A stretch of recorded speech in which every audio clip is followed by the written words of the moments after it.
I must admit that the gospel that we have just heard on this 6th Sunday of Easter is one of my favorite gospel passages. It was the gospel passage the very first day I celebrated Mass as a priest nearly 18 years ago.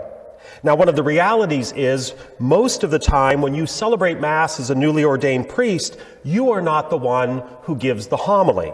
Usually a mentor or a friend or the pastor of the parish comes and preaches. Now, one of my priest friends told me that's because you really can't say nice things about yourself, so you have to get someone else to do it.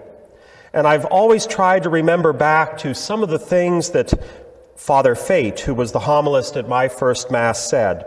And while there were some nice things about me, he really did do his job. His job wasn't just to heap praise on one individual or on one segment of the population, but to challenge all of us to continue to do exactly what Jesus is telling us in the gospel today, to love one another.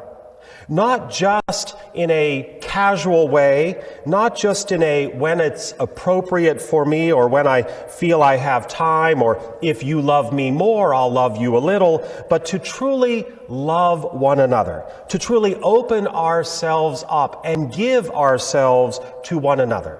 To give ourselves to each other is the great call, the great commandment that Jesus invites us all to live.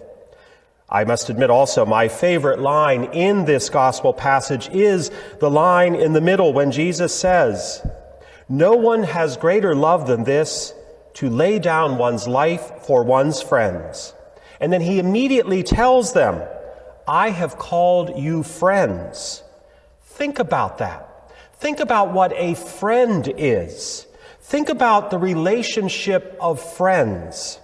When we are friends with others, we don't assume a certain superiority. We don't invite a certain hierarchical structure.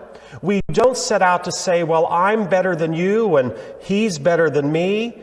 That's not part of a friendship. A friendship is when a group of people, whether it is 2 or 3 or however many, come together and offer themselves to each other.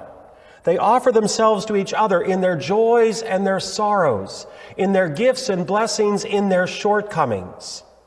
And they do it for and with each other out of love, out of affection.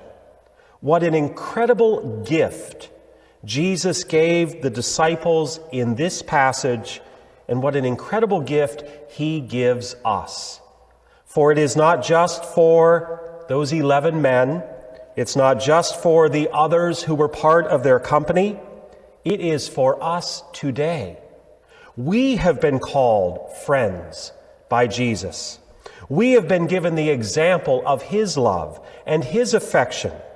He is the one who has laid down his life for us, and now he asks us to do the same, not just for him, but for one another.